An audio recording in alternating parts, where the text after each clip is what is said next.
Ibu sekalian. Halo. Halo. Senang ketemu lagi. Sekali lagi saya juga ingin mengucapkan salam sehat untuk kita semua. Malam ini kita dengan tema Magisterium Gereja.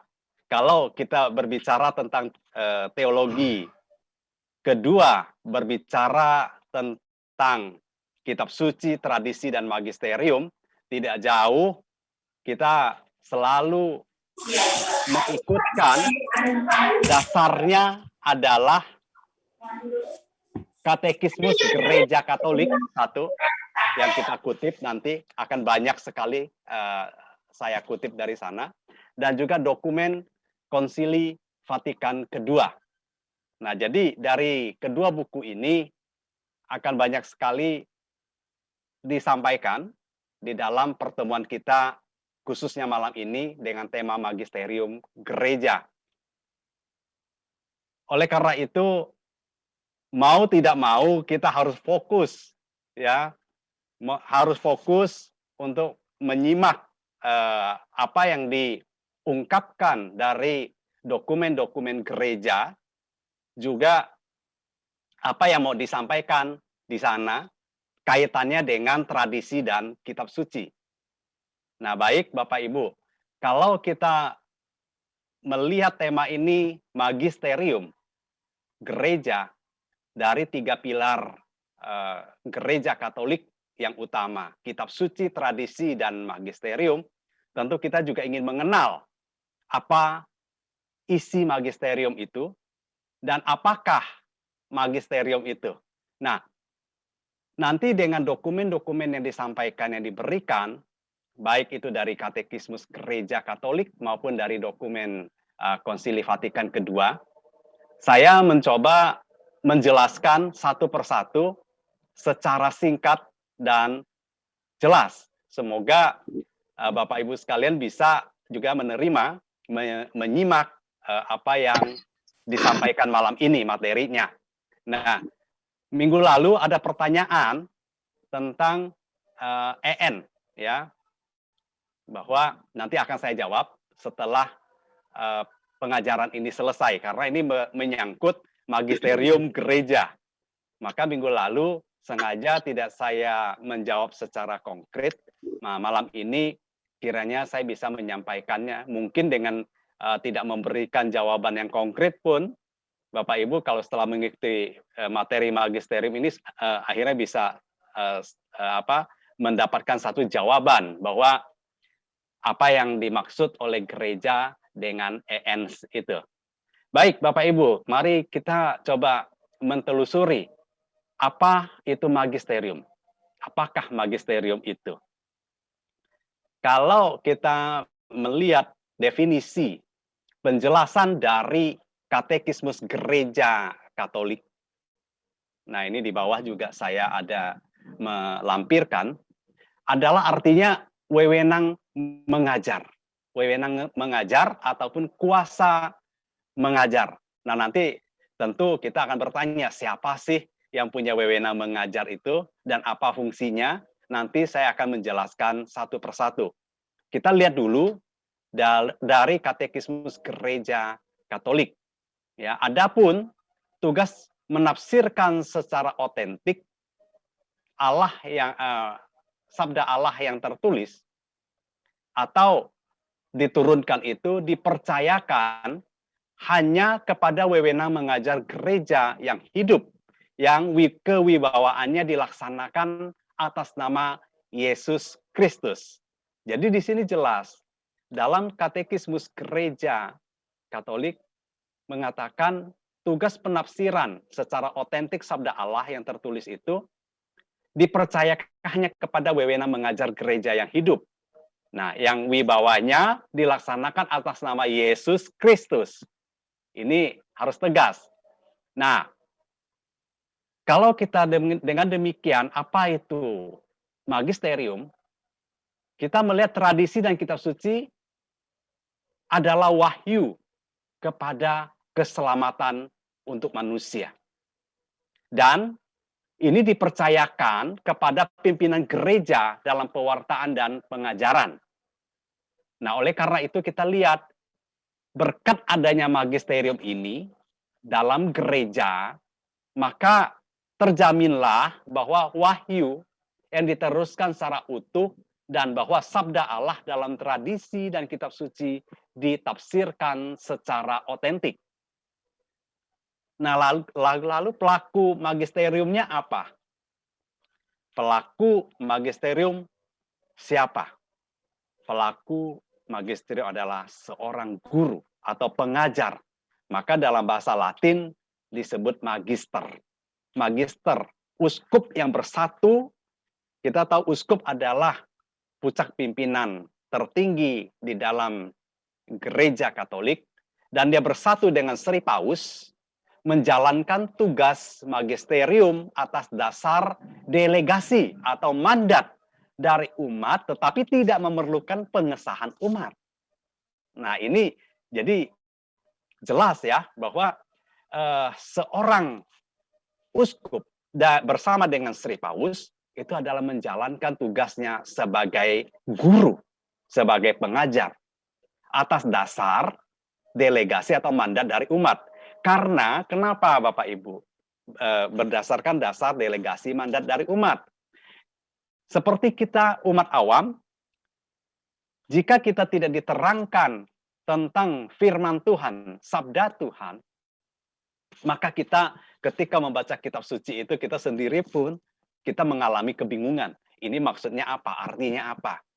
Nah, oleh karena itu ini menjadi wewenang magisterium untuk menjelaskan kepada kita sebagai orang-orang yang umat yang kurang memahami tentang sabda Allah yang diwartakan itu.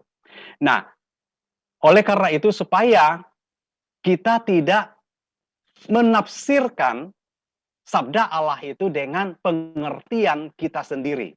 Oleh karena itu kita membutuhkan magisterium.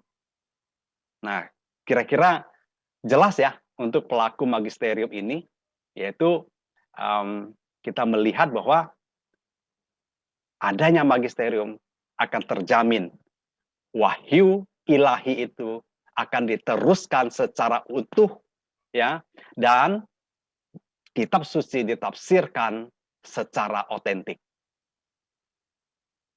Kita lanjutkan.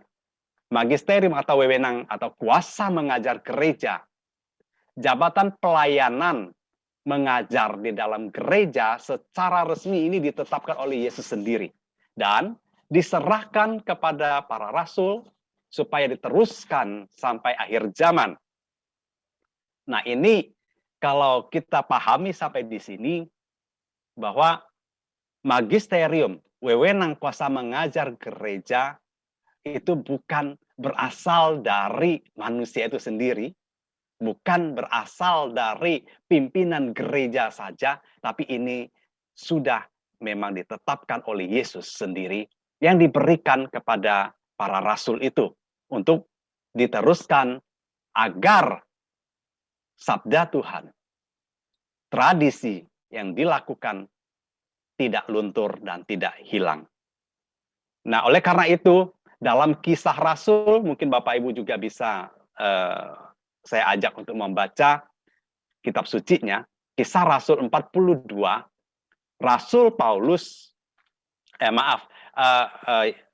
Lukas itu berbicara tentang bertahan dalam ajaran Rasul. Nah, maksudnya apa? Di sini bukan dalam ajaran umat. Ya, kalau bertahan dalam ajaran Rasul, maka pastilah ajaran itu tidak akan melenceng dari apa yang diturunkan, apa yang diwariskan oleh Yesus Kristus kepada para rasul itu tidak akan mungkin itu dilencengkan ataupun dibiaskan. Baik, kita sedikit melihat dulu Kisah Rasul 2:42. Di sini dikatakan, mereka bertekun dalam pengajaran rasul-rasul dan dalam persekutuan. Nah, di sini mereka selalu bersekutu, artinya selalu bersama, ya. Nah, kalau kita melihat, kalau mereka selalu bersekutu bersama-sama untuk menafsirkan kitab suci dengan dibantu oleh Roh Kudus itu, tentu apalagi para rasul ini yang mengalami sendiri bersama Yesus, tentu saya pikir apa yang mereka ajarkan itu tentulah bukan ajaran yang sebenarnya. Maka dikatakan pengajaran mereka itu selalu otentik. Jadi jabatan ini dipimpin dan dibimbing, dilindungi oleh Tuhan sendiri supaya jangan sesat atau menyesatkan.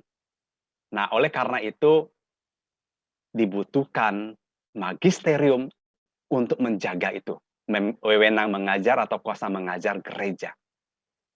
Nah, saya pikir sampai di sini kita masih bisa menerimanya ya, Bapak Ibu, mengenai magisterium ini, fungsi dan tugasnya dan apa karya mereka.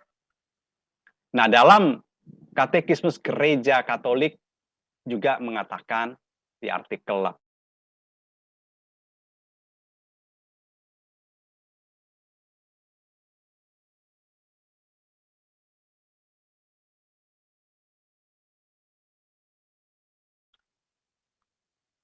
sejauh karena perintah ilahi dan dengan bantuan Roh Kudus didengarkannya dengan khidmat, dipelihara dengan suci, dan diterangkannya dengan setia, dan itu semua diambilnya dari satu perbendaharaan iman itu yang diajukannya untuk diimani sebagai hal-hal yang diwahyukan oleh Allah. Ini juga tercantum di dalam Dei Verbum, artikel ke-10 di dalam dokumen Konsili Vatikan kedua ini. Nanti saya akan menjelaskan ya, Bapak Ibu. Nah, kuasa mengajar, magisterium yang dijalankan oleh pimpinan gereja yang kita sebut hierarki dimaksudkan untuk melayani sabda Allah, ini maksudnya, ya. Jadi, magisterium yang dijalankan oleh pimpinan gereja di sini uskup ya, dan juga bersama dengan paus tentunya dimaksudkan untuk melayani sabda Allah. Itu yang terdiri dari kitab suci, tradisi, dan juga magisterium. Ini merupakan sarana keselamatan dengan caranya sendiri. Masing-masing membawakan, mengajarkan tentang keselamatan ya untuk umat manusia. Lalu fungsi magisterium itu apa? Berkat dicurahnya Roh Kudus atas setiap orang yang percaya dan dibaptis, iman gereja keseluruhan tidak dapat sesat. Nah, ini kita imani juga di dalam ajaran gereja atau magisterium. Ini berkat dicurahkannya Roh Kudus. Ya, setiap orang yang percaya, termasuk kita ya Bapak Ibu. Ya. Termasuk kita yang percaya, maka kita dibaptis. Nah, oleh iman gereja secara keseluruhan, secara universal, tidak dapat sesat. Nanti bagaimana dikatakan tidak sesat? Nanti akan dijelaskan lebih lanjut. Nah, dalam Katekismus Gereja artikel 87 mengatakan kaum beriman mengenangkan perkataan Kristus kepada para rasul. Nah, di sini Bapak Ibu bisa melihat, membaca Lukas 10 ayat 16. Mungkin ada Bapak Ibu yang berkenan untuk membacanya. Silakan Bapak Ibu bantu saya membaca. Lukas 10 ayat 16. Silakan Bapak Ibu untuk bantu membaca. Silakan Ibu, ya. Barang siapa mendengarkan kamu, ia mendengarkan aku. Dan barang siapa menolak kamu, ia menolak aku. Dan barang siapa menolak aku, ia menolak dia yang mengutus aku. Nah, kalau kita membaca kutipan Lukas 10 ayat 16 ini sudah jelas Yesus mengatakan demikian. Barang siapa mendengarkan kamu, ia mendengarkan aku. Dan barang siapa menolak kamu, ia menolak aku. Dan barang siapa menolak aku, yang menolak dia yang mengutus aku. Ini kata-kata ini Yesus menyampaikannya kepada pengikutnya atau rasulnya. Dan disinilah kita melihat ada kuasa mengajar di dalam gereja itu berdasarkan apa yang Yesus berikan kepada para rasul itu. Nah, dan dengan rela ajaran dan petunjuk diberikan oleh para gembala kepada mereka dalam berbagai macam bentuk. Ya, jadi tidak hanya apa yang tertulis, tapi juga apa yang tidak tertulis. Nah, di sini kita lihat 3 pilar utama tradisi kitab suci magisterium harus berhubungan secara harmonis supaya tujuan komunikasi antara Allah dan umatnya tercapai. Nah, apa yang terjadi jika komunikasi bersama Allah itu tidak harmonis? Seperti saya ilustrasikan di dalam gambar, mungkin ada orang ke kiri, ada orang ke kanan. Akhirnya nggak tahu arah tujuannya mana. Nah, dengan adanya magisterium ini, maka harmonisasi tujuan komunikasi antar Allah dan manusia itu sungguh-sungguh tercapai dan tujuannya jelas kemana. Nah, oleh karena itu, Bapak Ibu kita bersyukur kita punya magisterium. Kita bisa melihat, kita bisa juga melihat ataupun ini kenyataan bisa kita lihat ya.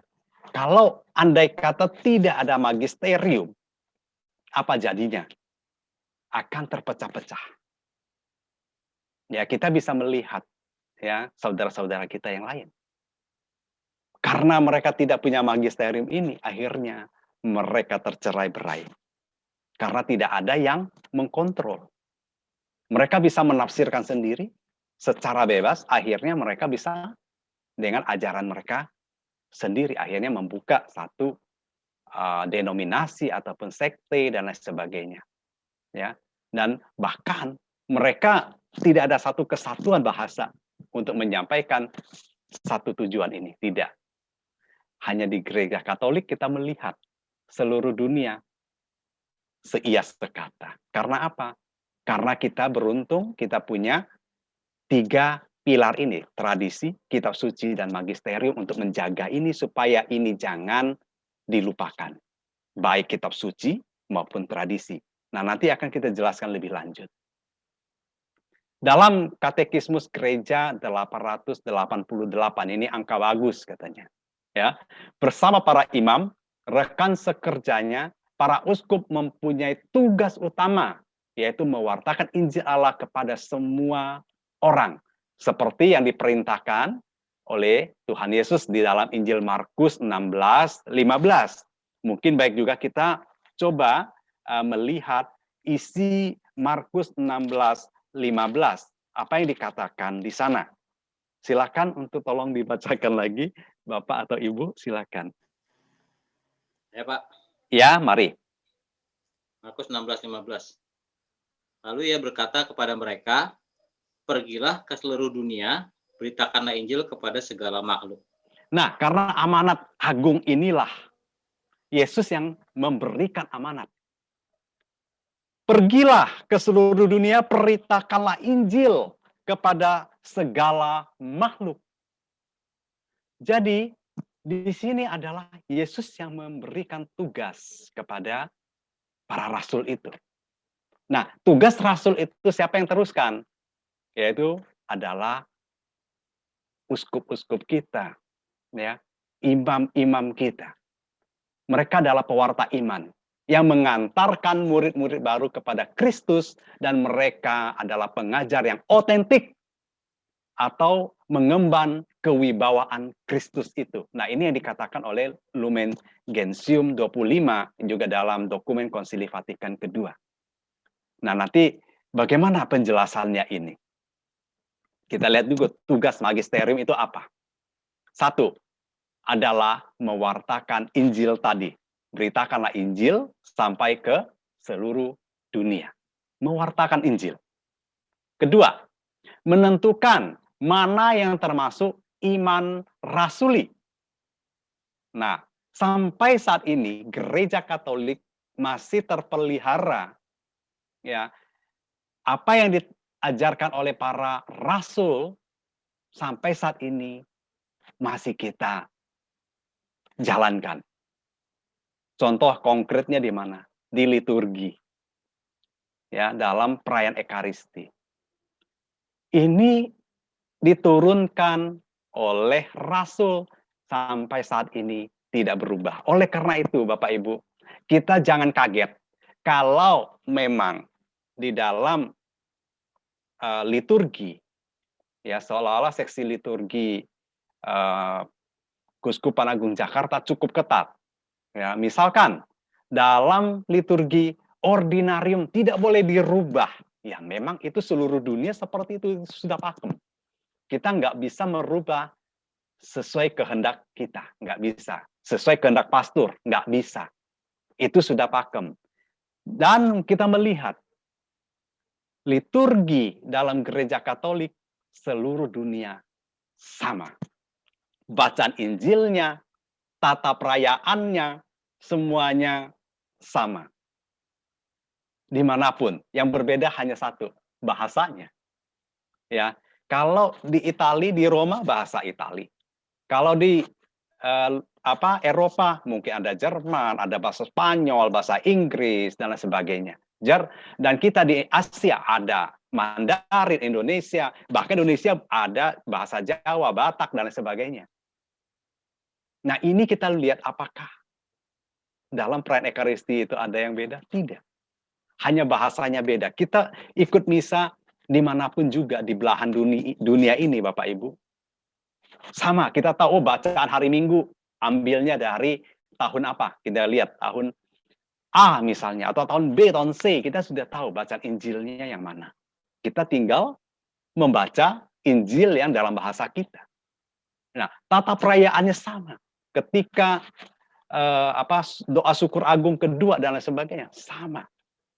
Nah, ini luar biasa, maka kita disebut gereja Katolik, gereja universal, gereja dunia.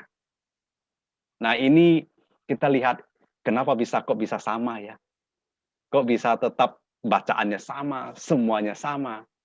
Ya, kita nggak merasa kita asing di tempat negara yang asing. Kalau kita sudah bersatu di dalam gereja. Maka setelah kita dibaptis, kita dikatakan kita menjadi warga atau anggota gereja. Nah, ini dia. Seluruh dunia punya bahasa cinta yang sama kepada Allah melalui liturgi. Juga di dalam doa iman kita, yaitu credo. Doa yang paling tua yang masih kita doakan sampai saat ini. Itu doa credo, itu doa yang paling tua yang didoakan oleh para rasul. Nah, sampai saat ini masih kita doakan. Ya. Nah, nanti kita akan jelaskan sedikit lagi. Bagaimana iman itu harus dipahami dalam konteks zaman, Bapak Ibu. Artinya gini. Ya. Bahwa iman itu tidak maksudnya sudah baku seperti itu. Maksudnya iman dalam penghayatan iman ya, bukan iman tentang iman kita kepada Tuhan ya. Bagaimana iman harus dipahami dalam konteks zaman. Misalnya kayak zaman sekarang ini, seperti saat ini masa pandemi.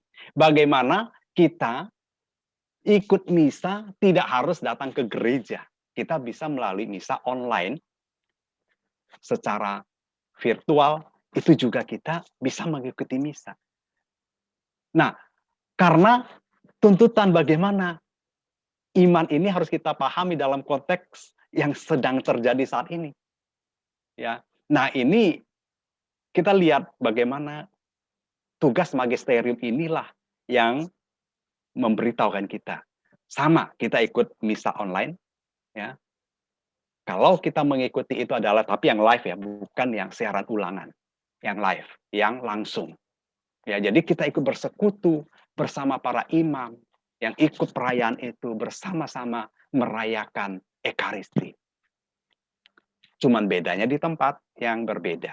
Kalau imam misalnya dia di altar, kita di rumah, kita juga menghadirkan altar itu di dalam rumah. Apa nggak luar biasa kita, Bapak Ibu? Nah, ini saya pikir luar biasa. Kita bisa menghadirkan altar itu di dalam rumah kita. Kapan kita bisa merasakan bahwa kita bisa misa di rumah ya dengan handphone atau dengan laptop atau dengan komputer atau dengan TV yang besar? Tidak kita terbayang bisa seperti itu. Kalau enggak pastor itu datang bisa ke rumah kita. Tapi kita sekarang bisa menghadirkan misa yang luar biasa. Nah, ini yang saya lihat bahwa luar biasa. Untung kita punya magisterium. Coba kalau kita nggak ada magisterium. Kita juga nggak tahu harus bagaimana, toh. Kocar-kacir pasti. Nah, inilah fungsi tugas magisterium, Bapak Ibu. Saya pikir dengan penjelasan ini kita sudah sedikit menambah wawasan kita dan kita mengetahui ini. Nah, tadi saya katakan doa credo. Ya, ini adalah doa yang paling tua yang masih kita doakan sampai saat ini. Nah, maka kita dalam tugas magisterium ya yang tidak terpisahkan tradisi dan kitab suci ini selalu berkaitan. Toh kita dalam perayaan Ekaristi melalui online pun kita mendengarkan sabda Tuhan, kita baca sabda Tuhan, bukan? Kita juga bisa menerima komuni batin. Bahkan sekarang khususnya di Keuskupan Agung Jakarta itu kan melalui umat tertentu yang dipilih untuk menghantarkan hosti atau hosti kudus kepada umat yang mengikuti misa online. Ya, nah ini saya pikir adalah tugas magisterium yang menyampaikan itu untuk kita semua, bukan pastornya sendiri, bukan. Nah, tapi ini adalah hikmat karena Roh Kudus juga mendorong ya bahwa ada umat yang rindu mau menyambut tubuh dan darah Kristus. Nah, ini kesempatan yang diberikan kepada kita semua, maka kita juga sebagai umat harus betul-betul memanfaatkan kesempatan itu dengan sebaik-baiknya. Maka selalu diingatkan kalau kita mau misa, kita juga harus menyiapkan diri dengan baik. Nah, kita harus mengikuti, kita harus taat. Karena ini apa yang dikatakan oleh magisterium kita. Baik, saya lanjutkan dulu. Dalam Katekismus Gereja Katolik, artikel 889. Untuk memelihara gereja dalam kemurnian iman yang diwariskan oleh para rasul, maka Kristus yang adalah kebenaran itu sendiri menghendaki agar gereja mengambil bagian di dalam sifatnya sendiri yang tidak dapat keliru. Nah, dengan cita rasa iman yang adikodrati, umat Allah memegang teguh iman dan tidak menghilangkannya di bawah bimbingan wewenang mengajar gereja yang hidup. Dan ini juga dikutip di dalam dokumen gereja Vatikan kedua Lumen Gentium 12 dan Dei Verbum artikel yang ke-10. Nah, saya akan menjelaskan ya untuk memelihara gereja dalam kemurnian iman yang diwariskan oleh rasul ini. Ya, yang kita tahu Kristus adalah kebenaran itu sendiri, menghendaki ada gerejanya mengambil bagian dalam sifatnya sendiri yang tidak dapat keliru. Nah, ini dia dengan cita rasa iman yang adikodrati. Umat Allah memegang teguh iman dan tidak menghilangkannya di bawah bimbingan wewenang mengajar gereja yang hidup. Kita lihat dulu syarat ketentuan Dewan Uskup atau Magisterium. Ya. 1. Sri Paus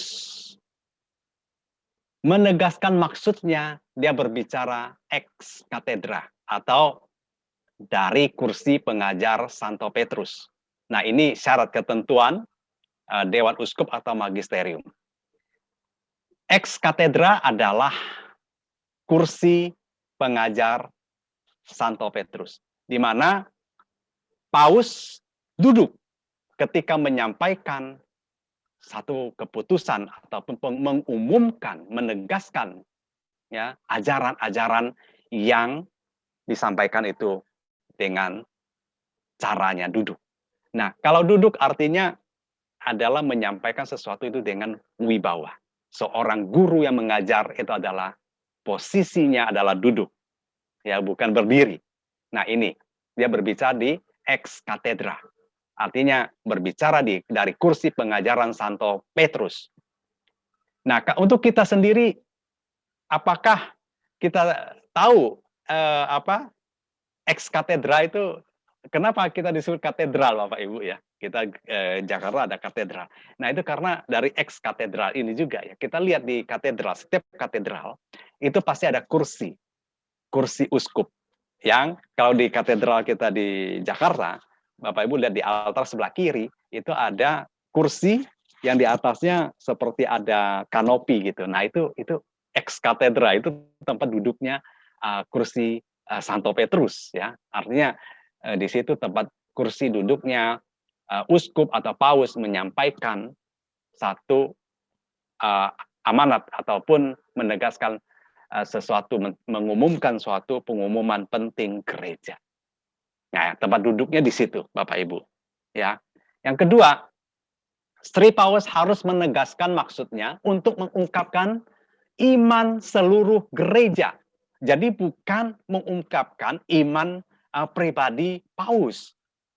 Jadi bukan mengumumkan apa yang dia rumuskan sendiri, tidak. Kalau seorang Paus menyampaikan pesan-pesan khusus ini, kalau sudah duduk di kursi pengajar Santo Petrus, harus menegas maksudnya untuk mengungkapkan iman seluruh gereja. Nah, jadi bukan main-main, bukan atas nama pribadi, ini atas nama iman seluruh gereja. Yang ketiga, bahan pernyataannya itu harus menyangkut hal-hal iman atau moral. Nah, ini jelas ya. Jadi iman atau moral. Yang disampaikan ini ada dua hal penting, iman dan moral. Nah, kalau uskup sudah berbicara dari kursi pengajar Santo Petrus ini, maka ini resmi. Maka dalam Konsili Vatikan kedua, apa yang tertuang di sini dalam De Verbum, di dalam Lumen Gentium dan lain sebagainya itu, termasuk Katekismus Gereja Katolik, ini adalah hasil rumusan seluruh uskup dunia. Ya, jadi ini sudah dirumuskan sedemikian rupa dan itu disahkan bersama-sama lalu diumumkan untuk umat secara luas. Saya lanjutkan melihat dari Katekismus Gereja Katolik 890. Perutusan wewenang mengajar berkaitan dengan sifat definitif perjanjian yang Allah adakan di dalam Kristus dengan umatnya. Wewenang mengajar itu harus melindungi umat terhadap kekeliruan dan kelemahan iman dan menjamin baginya kemungkinan objektif untuk mengakui iman asli bebas dari kekeliruan. Tugas pastoral wewenang mengajar ialah menjaga agar umat Allah tetap bertahan dalam kebenaran yang membebaskan.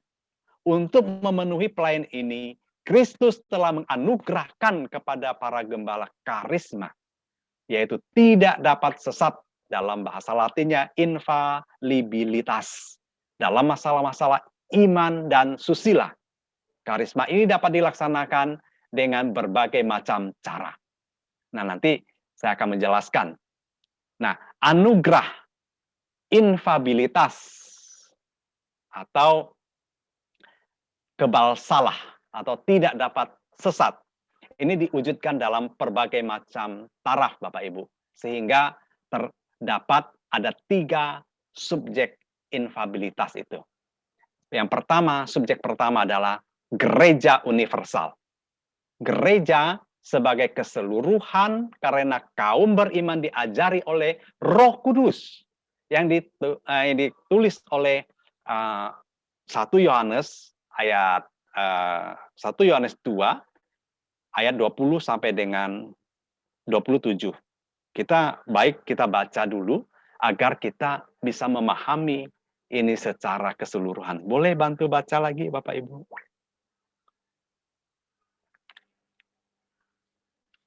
1 Yohanes 2 ayat 20 sampai dengan 27.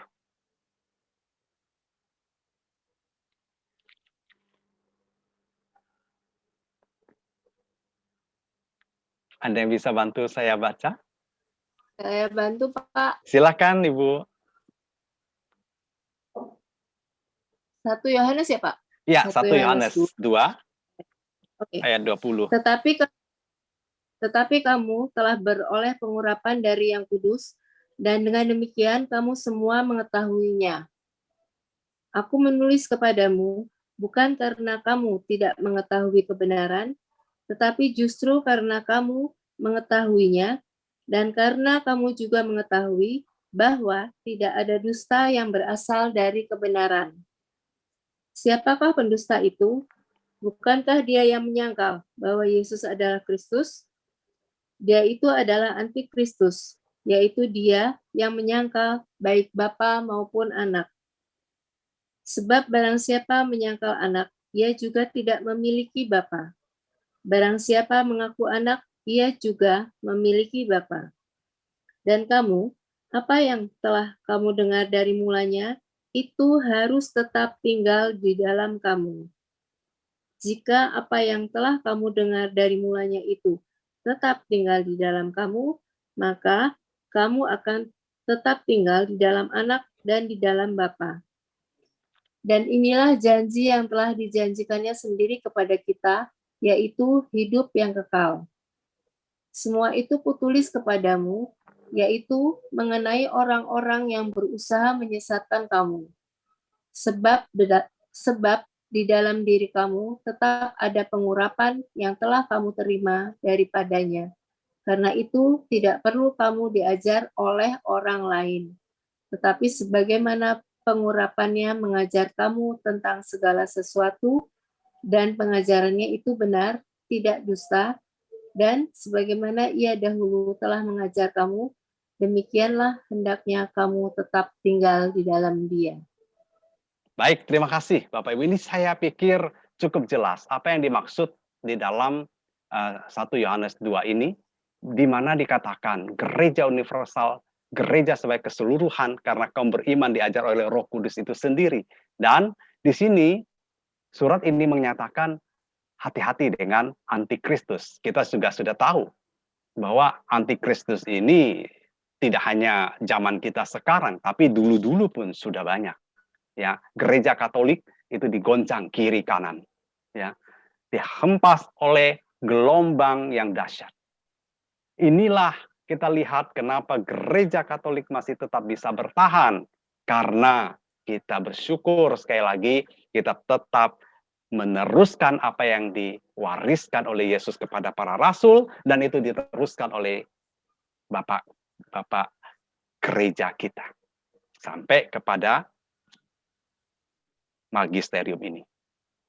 Nah, kita lihat betapa dahsyatnya ya gereja Katolik ini, ya, ini digoncang kiri kanan, ya, seolah-olah gereja kita ini kalau tidak kuat, bukan kapal yang betul-betul kapal yang induk yang besar, tentu sudah karam, ya, seperti kapal Titanic. Ya, tapi ingat, kapal kita ini nakodanya siapa? Ya, Yesus. Ya, itulah maka kenapa kita masih bisa bertahan, ya karena kita ada yang menjaganya. Nah, ini baru yang tahap pertama dari 3 subjek infabilitas ini. Maka kalau kita mengatakan ini satu bukti bahwa inilah ajaran yang tidak pernah salah. ya, yang tidak dapat sesat atau kebal salah. Lalu siapa yang bertanggung jawab secara khusus atas perutusan wahyu ini? Gereja telah memperoleh keselamatan dan memberi kesaksian tentang ajaran hidup, iman dan ibadahnya yang dihayati, dipraktekkan oleh gereja dan diteruskan kepada generasi yang lain. Nah, ini tadi saya katakan contohnya di dalam liturgi kita. Itu sudah kita lakukan. Iman yang kita sampaikan melalui ibadah, dihayati, dipraktekkan oleh gereja dan diteruskan sampai generasi sampai kita saat ini. Dan ini akan terus berlanjut. Oleh karena itu kita butuh yang namanya magisterium untuk menjaga ini agar tidak melenceng. Nah, oleh karena itu tanggung jawab penerus wahyu ilahi dalam sejarah ini semua terlibat di dalamnya. Secara khusus itu ada pada magisterium, kuasa mengajar gereja. Nah, tentu di sini dikatakan semuanya terlibat, ya termasuk kita sebagai umat. Harus terlibat di dalamnya. Kalau tidak, siapa yang akan menjaganya? Kan begitu ya Bapak Ibu. Nah, saya pikir ini cukup jelas bahwa kenapa gereja Katolik ya tidak bisa dipisahkan dari tradisi kitab suci dan magisterium ini. Nah, lalu apa yang harus dijaga oleh umat maupun magisterium? Gereja yang mengajar, yang kita sebut magisterium, dan gereja yang diajar, yaitu umat, harus ada konsensus timbal balik, menjaga agar jangan terjadi pemalsuan terhadap apa yang dipercayakan Tuhan kepada gereja. Nah, tidak boleh terjadi perpecahan antara iman umat dan ajaran pejabat sah gereja. Ini hasil suksesi apostolik. Maka dalam kredo kita ada rumusan doa yang mengatakan dalam kredo kita dikatakan di sini, aku percaya akan Roh Kudus, Gereja Katolik yang kudus, persekutuan para kudus. Jadi dalam rumusan kredo ini sudah menjabarkan ini bahwa gereja itu tidak dapat sesat karena ada unsur-unsur Tuhan sendiri yang bekerja. Nah, selain seluruh gereja, siapakah subjek infabilitas ini? Adalah kesaksian Dewan Uskup. Subjek kedua yang berstatus infabilis dalam gereja, dalam kesaksiannya yang unanim, atau dalam arti kata sesuara, tidak dapat sesat. Ya, bagaimana bisa sesat? Kalau semua uskup seluruh dunia berkumpul bersama, berdoa bersama, merumuskan bersama, ya, untuk satu hal tentang iman kepada Tuhan Yesus. Tentu ini tidak akan sesat. Karena mereka bukan hanya menyampaikan asal bos senang, asal ketua senang, tidak. Karena ini yang bekerja di dalam adalah Roh Yesus sendiri, yaitu Roh Kudus sendiri yang menyampaikan hikmatnya kepada para rasul-rasul yang saat ini. Nah, oleh karena itu, kenapa sering ada pertemuan ya antara uskup-uskup, misalnya di Indonesia, ya KWI misalkan, sering ada perkumpulan ya para uskup di seluruh Indonesia. Demikian juga di negara-negara lain sama. Akhirnya nanti mereka menyampaikan semua rumusan-rumusan ini, maka di setiap negara itu ada perwakilan atau duta-duta dari Vatikan juga. Nah, ini mereka hadir. Gereja hadir ya bersama umatnya. Lalu apa kewajiban utama para uskup? Dalam tugas berat dan mulia itu, para pengganti rasul ditunjang oleh Roh Kudus, pengajarannya layak dihormati dan wajib diterima sebagai pengajaran yang berwibawa bila mereka sepakat dan mendasarkan pada wahyu. Nah, ini kenapa kita taat, kenapa kita harus mendengarkan, karena apa yang disampaikan itu adalah mereka mendasarkannya pada wahyu ilahi, yaitu kitab suci. Nah, dan ditunjang juga oleh Roh Kudus yang Yesus berikan kepada para rasul yang sampai saat ini pun masih tetap dilestarikan. Nah, ini kita melihat, jadi kalau ada umat yang tidak bisa menerima ajaran-ajaran gereja, perlu dipertanyakan imannya. Dia beriman kepada siapa? Nah, sedangkan mereka ini sudah diberikan wewenang secara spesifik, secara khusus oleh Yesus sendiri, yang diberikan kepada para rasul yang saat ini yang mereka teruskan. Nah, kesaksian unanim atau dewan para uskup, di sini Tuhan menghendaki adanya pengajaran dan pewartaan di dalam gereja. Nah, maka di dalam gereja kenapa saat ini kita ada pewartaan-pewartaan kitab suci, sabda Allah, pengajaran-pengajaran seperti kita ikuti malam ini. Kenapa kita harus memberikan katekumen kepada calon baptis dan sebagainya? Ya, ini adalah kesaksian dewan para uskup yang disebut kesaksian unanim ini. Coba kita lihat di dalam Roma 10 ayat 14, nanti kita siapkan juga Efesus 4, kita baca semua ini agar kita lebih memahaminya. Tolong Bapak Ibu sekali lagi minta baca supaya kita gantian untuk menyuarakan sabda Tuhan. Silakan. Boleh, Pak. Silakan dengan senang hati. Tetapi bagaimana mereka dapat berseru kepadanya jika mereka tidak percaya kepada Dia? Bagaimana mereka dapat percaya kepada Dia jika mereka tidak mendengar tentang Dia? Bagaimana mereka mendengar tentang Dia jika tidak ada pemberitakannya? Nah, kita lihat ini jelas. Dalam surat Rasul Paulus kepada umat di Roma, bab 10 ayat 14, ya, di dalam kebenaran karena iman, ya, di sini Paulus mengatakan, tetapi bagaimana mereka dapat berseru kepadanya, berseru kepada Tuhan, jika mereka tidak percaya kepada Dia. Nah, bagaimana mereka bisa menyebut Tuhan, bisa berseru nama Tuhan, bisa berdoa kepada Tuhan kalau mereka tidak percaya kepada Dia? Oleh karena itu, di sini perlu adanya pengajar, pewarta di dalam gereja. Nah, sebagai pewarta, di sini termasuk katekis,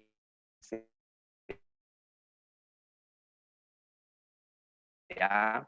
Nah, ini adalah sabda Tuhan agar mereka mengenal Dia. Nah, jika mereka tidak bagaimana mereka dapat percaya kepada Dia jika mereka tidak pernah mendengarkan tentang Dia? Nah, artinya bagaimana mungkin orang bisa mengenal Tuhan Yesus kalau tidak ada yang memberitakannya? Nah, di sini bagaimana mereka mendengar tentang Dia jika tidak ada yang memberitahukan atau memberitakannya? Nah, oleh karena itu Bapak Ibu, kita, Anda dan saya adalah orang-orang yang diutus. Maka dalam setiap akhir misa, pastor selalu memberikan berkat penutup dan juga pengutusan, kan? Pergilah, kamu diutus. Dan kita jawab apa? Amin. Nah, di sini artinya kita menerima ini adalah kita yang sudah dibaptis. Kita juga punya tanggung jawab untuk mewartakan kabar sukacita ini kepada siapapun juga, kepada seluruh makhluk di seluruh dunia. Maka tidak harus, ya Bapak Ibu, tadi sharing pertama, harus sekolah di KPKS, harus ini. Kalau memang ada dorongan oleh Roh Kudus, siapapun bisa untuk membawa jiwa-jiwa baru, untuk mengenal Tuhan kita Yesus Kristus. Saya banyak kesaksian tentang ini, Bapak Ibu, ya. Dia bukan katekis, dia juga banyak murid-murid saya, ya, yang mewartakan kepada keluarganya akhirnya mereka semua dibaptis. Itu kan luar biasa. Mewartakan, tidak mengajarkan seperti kita mengajar seperti ini, tapi perbuatan mereka, sikap mereka itu yang mereka lihat. Ya. Nah, coba kita lihat Efesus 4 ayat 11. Silakan dibantu untuk membacakan. Saya Ya, Bu, mari. Ya.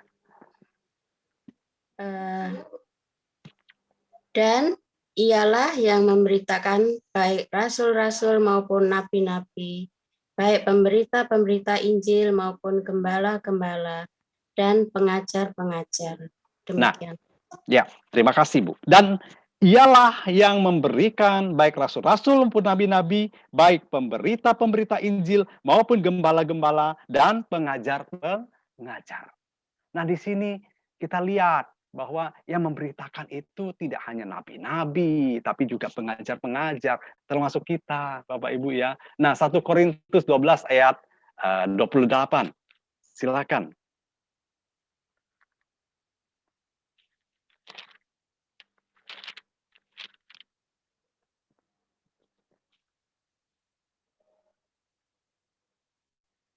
Silakan Bapak Ibu, 1 Korintus 12. Ada yang mau bacakan?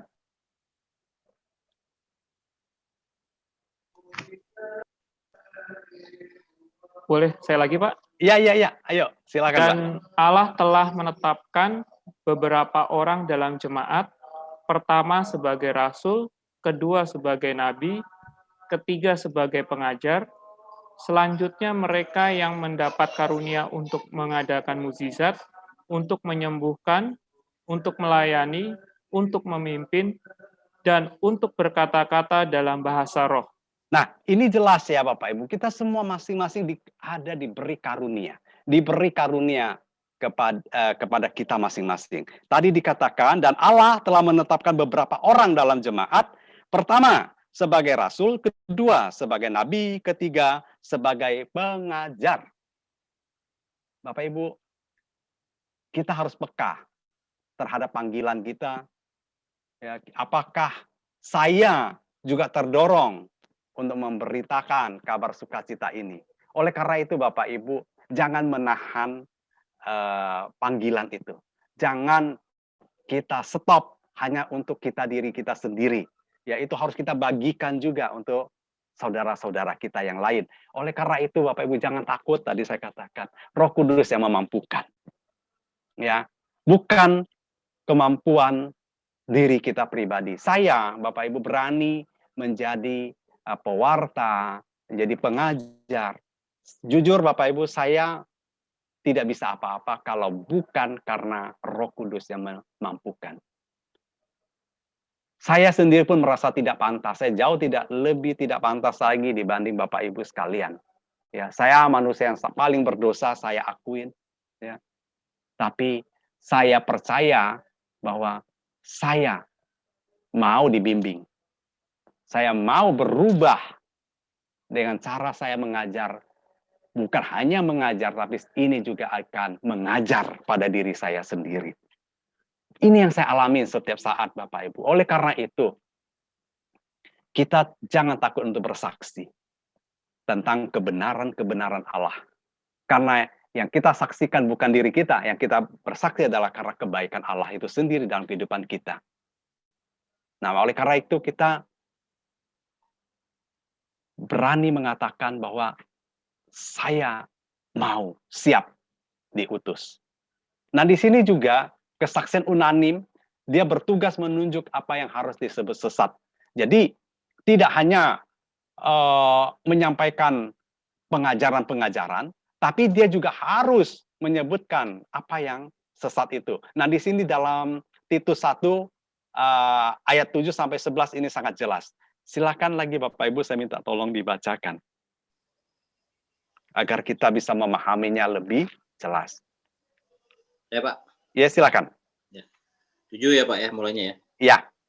Sebab sebagai pengatur rumah Allah, seorang penirik jemaat harus tidak bercacat, tidak angkuh, bukan pemberang, bukan peminum, bukan pemarah, tidak serakah. Melainkan suka memberi tumpangan, suka akan yang baik, bijaksana, adil, saleh, dapat menguasai diri, dan berpegang kepada perkataan yang benar yang sesuai dengan ajaran yang sehat, supaya ia sanggup menasihati orang berdasarkan ajaran itu dan sanggup meyakinkan penentang-penentangnya. Karena sudah banyak orang hidup tidak tertib, terutama di antara mereka yang berpegang pada hukum sunat. Dengan omongan yang sia-sia, mereka menyesatkan pikiran. Orang-orang semacam itu harus ditutupi mulutnya, karena mereka mengacau banyak keluarga dengan mengajarkan yang tidak untuk mendapat untung yang memalukan. Ya, terima kasih Pak. Saya pikir ini nggak usah dijelaskan lagi, sudah jelas ya Pak.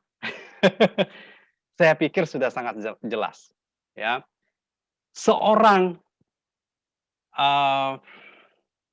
pengajar ini dituntut ya agar tidak disebut sesat, yaitu syaratnya. Jangan orang yang hidupnya tidak benar, apa yang mau diajarkan? Ya, dia diajar di luar di depan orang baik, tapi di dalam kehidupan dia sendiri kacau balau.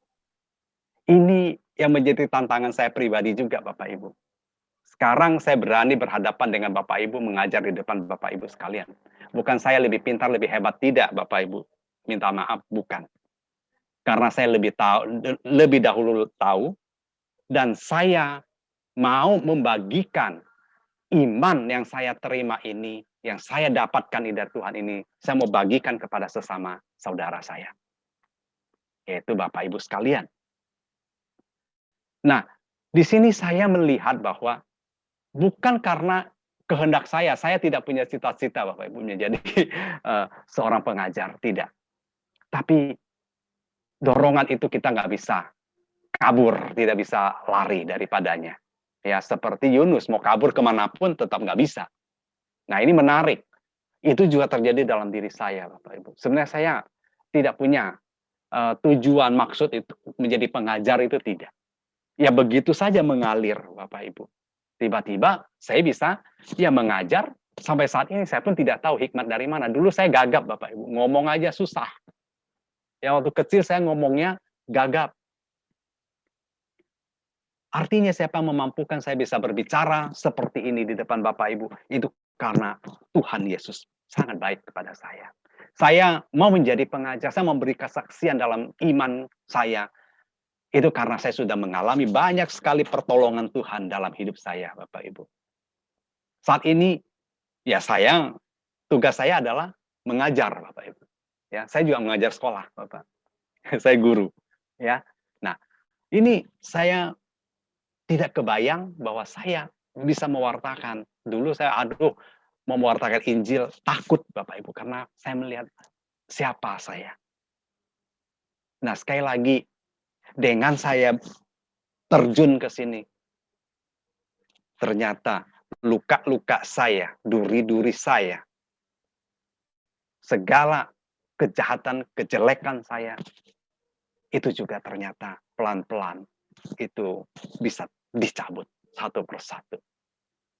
Nah, ini saya mau memberikan kesaksian ya, kenapa saya mau menjadi pengajar. Nah, baik, kembali lagi ya. Jadi, kalau saya mengajar contohnya Bapak Ibu, nggak sesuai dengan perbuatan saya, siapa mau percaya Bapak Ibu? Tentu mungkin orang nggak tahu. Mungkin Bapak Ibu nggak tahu siapa saya. Wah, saya ngajarnya baik. Tapi di luar sana, apakah saya juga baik seperti itu? Nah, ini tantangan buat saya. Maka itu saya perlu menyadari saya perlu introspeksi diri, saya perlu koreksi diri agar saya sesuai apa yang saya katakan dan saya perbuat itu harus sesuai. Nah, ini yang dikatakan oleh Titus 1 ayat 7 sampai 11. Jangan kita nggak sesuai dengan apa yang kita katakan. Nah, dengan demikian kepada para pemimpin gereja secara khusus mereka dipercayakan perbendaharaan wahyu dan bertugas menjaga dan memeliharanya itu karena mereka adalah orang-orang spesial yang telah dipilih oleh Allah. 2 Timotius 2 ayat 2. Nah, ini kalau kita bertanya, dari mana bahwa pimpinan gereja secara khusus dipercayakan segala perbendaharaan wahyu dan bertugas menjaga dan memeliharanya sampai saat ini? Memangnya ada di dalam kesaksian Injil. Kita baca 2 Timotius 2 ayat 2. Silakan Bapak Ibu tolong bacakan lagi. Saya Pak bacakan. Ya, mari Bu. Ya. Apa yang telah engkau dengar daripadaku di depan banyak saksi, percayakanlah itu kepada orang-orang yang dapat dipercayai, yang juga cakap mengajar orang lain. Ya, ini dia. Apa yang telah engkau dengar daripadaku di depan banyak saksi, percayalah itu kepada orang-orang yang dapat dipercaya, yang juga cakap mengajar orang lain. Nah, oleh karena itu pimpinan gereja, mereka adalah masuk dalam di sini, Bapak Ibu. Maka kita kenapa harus taat kepada pimpinan gereja? Itu dia. Karena mereka punya kuasa mengajar. Nah, di sini kita lihat bahwa para uskup ini adalah rasul-rasul yang hidup yang sampai saat ini memelihara ya tradisi dan kitab suci itu tetap utuh, tidak melenceng. Oleh karena itu Bapak Ibu, kita kalau ada pengajar-pengajar yang melenceng ya seperti kami ini, di sini ada Pak Hussein ya dan tim yang akan juga menilai, ada Pak Irawan, kenapa jadi moderator? Dia akan mencatat tentu ya. Ada nggak perkataan saya yang menyimpang? Ada nggak? Ini bahaya kalau misalkan mengajarkan ajaran yang menyimpang, karena ini akan menyesatkan umat. Dan bukan hanya Bapak Ibu yang disesatkan, dan ini akan merusak seluruh ya gereja universal. Maka tidak bisa seenak saya, ya sewenang-wenang saya mau menyampaikan apa yang bukan berasal dari sabda Allah. Nah, seperti itu. Ya. Nah, dalam Katekismus Gereja 891 mengatakan, ciri tidak dapat sesat itu ada pada imam agung di Roma. Kepala Dewan para Uskup berdasarkan tugas beliau, bila selaku gembala dan guru tertinggi segenap umat beriman yang meneguhkan saudara-saudara beliau dalam iman, menerapkan ajaran tentang iman atau kesusilaan dengan tindakan definitif, sifat tidak dapat sesat yang dijanjikan kepada gereja ada pula pada badan para uskup bila melaksanakan wewenang tertinggi untuk mengajar bersama dengan pengganti Petrus. Nah, ini terisi di dalam Lumen Gentium 25 juga, terutama dalam konsili ekumenis ya. Kita bisa melihat Konsili Vatikan Pertama dalam artikelnya 3074, apabila gereja melalui wewenang mengajar tertingginya menyampaikan sesuatu untuk diimani sebagai diwahyukan oleh Allah dalam De Verbum 10 dan sebagai ajaran Kristus, maka umat beriman harus menerima ketetapan-ketetapan itu dengan ketaatan iman. Nah, jadi infabilitas ini sama luasnya seperti warisan wahyu ilahi, Bapak Ibu, di dalam Lumen Gentium 23. Jadi, dalam ketidaksesatan atau tidak bersalah ini sama luasnya seperti warisan wahyu ilahi. Jadi, mereka memegang tanggung jawab yang berat, Bapak Ibu, tidak gampang. Magisterium sebagai pelayan sabda Allah. Oleh karena itu, magisterium menjalankan fungsinya sebagai penafsir yang berwenang, harus menjadi murid yang rendah hati dan terus berusaha mendengarkan sabda Allah dengan bantuan khusus oleh Roh Kudus. Nah, Bapak Ibu, kita melihat bahwa magisterium itu tidak serta-merta dia sudah ahli atau hebat, tidak. Mereka harus senantiasa menjadi murid yang rendah hati, mendengarkan sabda Allah. Saya pikir Bapak Ibu juga sering mendapat sharing dari WhatsApp atau dari Facebook, bagaimana Paus setiap pagi itu memberikan renungan ya kepada seluruh umat, termasuk juga para imam yang hadir di situ. Nah, di sini kita melihat bagaimana Paus pasti setiap hari merenungkan kitab suci itu. Dan demikian juga para imam-imam kita, pastor-pastor, uskup-uskup. Ya, mereka saya pikir tidak karena sudah merasa pintar, lalu nggak pernah baca kitab suci. Tidak, itu sudah menjadi santapan setiap hari. Ya, dan mereka bahkan satu hari rata-rata pastor yang saya tahu itu mereka bisa menghabiskan waktu sebagian adalah doa dan kontemplasi akan sabda Tuhan. Ya. Nah, ini yang mereka lakukan. Nah, magisterium ini menjalankan tugasnya menumbuhkan sabda Allah di dalam gereja sebagai keseluruhan. Oleh sebab itu, umat beriman dan magisterium harus ada sikap mendengarkan dengan khidmat. Maka kenapa kita diajak untuk membaca kitab suci setiap hari? Gereja sudah menyiapkan itu dalam bacaan harian, bacaan liturgi harian. Ya, setiap hari mungkin juga Bapak Ibu ikuti misa harian juga.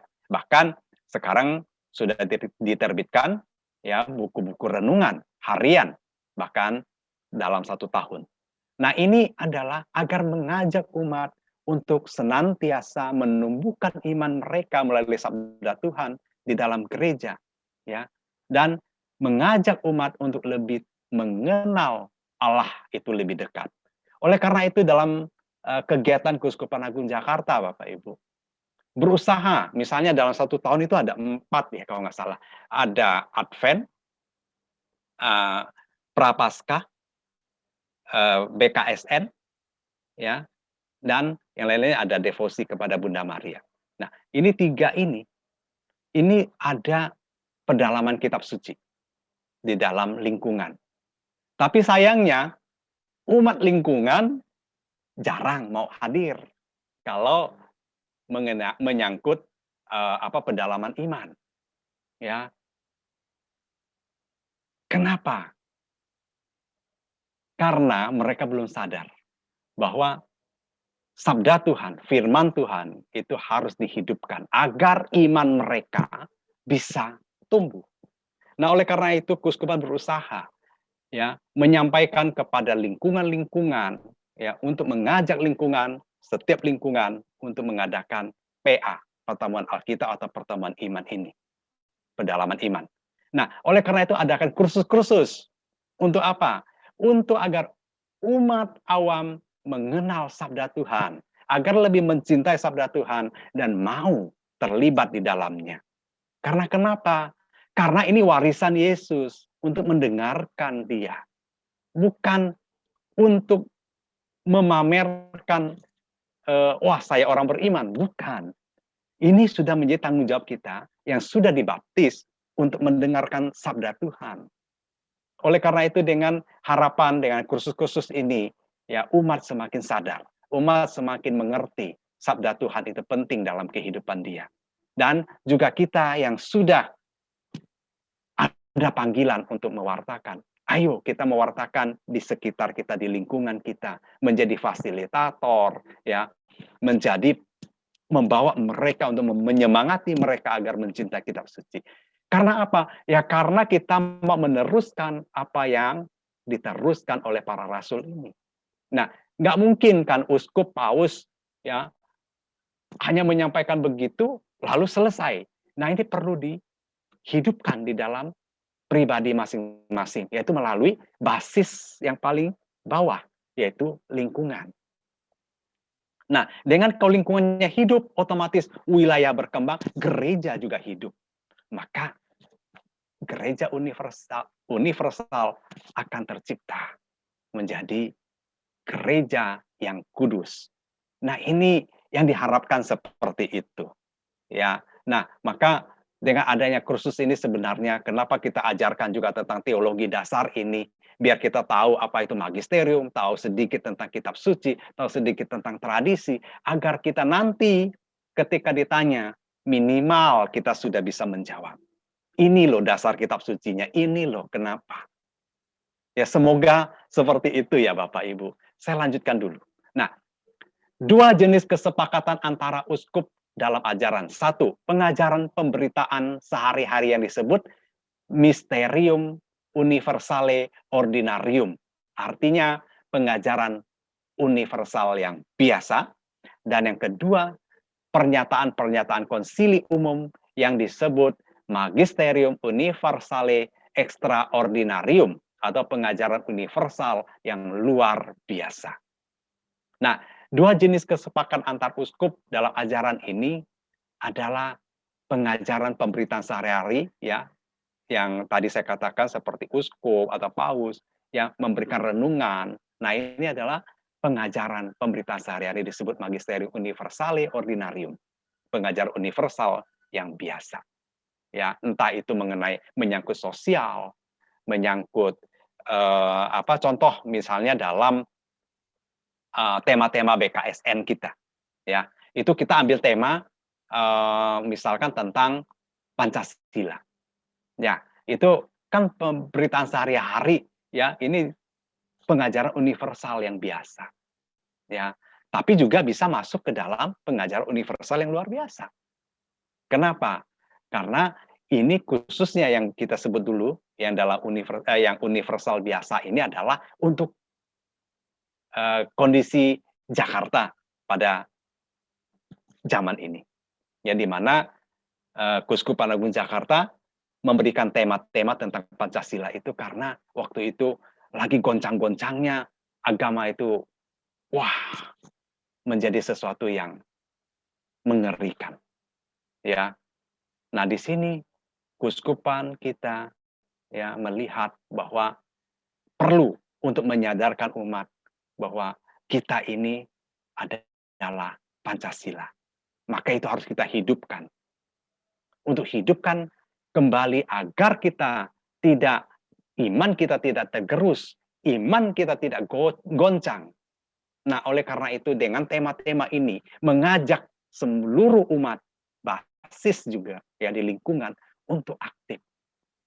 Ya, di gereja-gereja kita pasang spanduk ya dengan tema besar ini. Untuk apa? Sadar bahwa kita gereja Katolik 100% Katolik, 100% Indonesia. Nah, ini moto dari Sugio Pranoto yang dihidupkan kembali. Nasionalisme kita harus kembali